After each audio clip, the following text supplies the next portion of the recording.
Hi, I just saw another response to the Chinese professor in 2030 by Jordan Marx from a group called YAF. I kind of like it. YAF, that's a great name. And Jordan Marx says that the reason that we need, well, it's not clear what is the reason we need to get rid of the government. Okay, the reason the government role in regulating the economy, regulating, say, banking, regulating banking speculation, regulating derivatives, regulating the developing new quantitative regulations, running stimulus programs for internal development, building infrastructure, those things need to be rolled back because he doesn't want the future that is seen in that video with the Chinese professor. And it's like, well, it's interesting what's in that video. I mean, could anyone really believe that video is likely true? He keeps saying that he doesn't want that to be the reality. Well, the fact is, Jordan, that video's reality is impossible. That video shows pictures of Chinese students in a room with posters that you would probably get in trouble for hanging in China right now. Posters that go back to the Cultural Revolution, which was what had been renounced. The present Chinese system since Deng Xiaoping, the people who opposed those very posters on the wall, who opposed the Cultural Revolution, have come back to power. And if you were to go to China, you would not see pictures of workers with hammers smashing the system. You wouldn't see Mao standing in constructivist, realist pictures like this. This is a bygone age of communism. It doesn't exist anymore. And the ideal that there would be a reality in which this communist system wouldn't defeat the West militarily, but it would defeat the West economically, because the West is too liberal. Therefore, a communist economic system would take over. Well, it's not possible. It's impossible. So what is the fact that it can't possibly be a reality?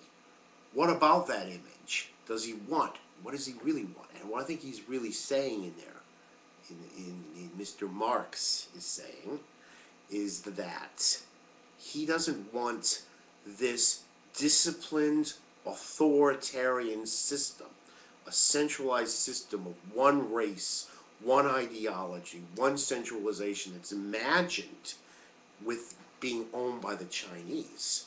What he wants is he wants this classroom where there's one race, where there's one ideological perspective, where there's one disciplinary perspective. Everyone is nationalistic, or everyone views authoritarian. He wants that classroom in America. So the reality he wants is he wants an America, not a China, that's the authoritarian, central, coordinated. And you see this very subtly in Glenn Beck, where he surrounds himself with these pictures of George Washington and founding fathers, George, not necessarily just a handful of the founding fathers he's selected. George Washington seems to be becoming prominent. I didn't think George Washington was an intellectual leader in the Constitution, but he was a political military leader, and he served as a president. This, saying Glenn Beck, you watch a Glenn Beck show and you see this, it's really interesting. It's starting to look like a Chinese or a Stalinist communist set, with, instead of the leaders of the founding fathers as intellectuals or people we can engage with and discuss and debate as they debated amongst each other.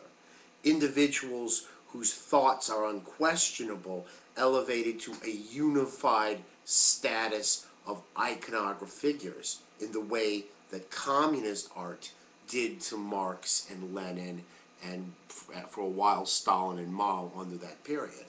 That's really what they want. They want to elevate certain figures and certain ideology, which is basically nationalism, centralism, all the economic stuff they talk about. They don't believe in any of that. Bush didn't Bush blew all that stuff, and Reagan ran up huge deficits, Bush ran up huge deficits. They couldn't come hard enough for those two guys. But it's the nationalist, race-central, ethno-central, crypto-fascist state that's completely centralized. That's the future that they want. That's the reality they want.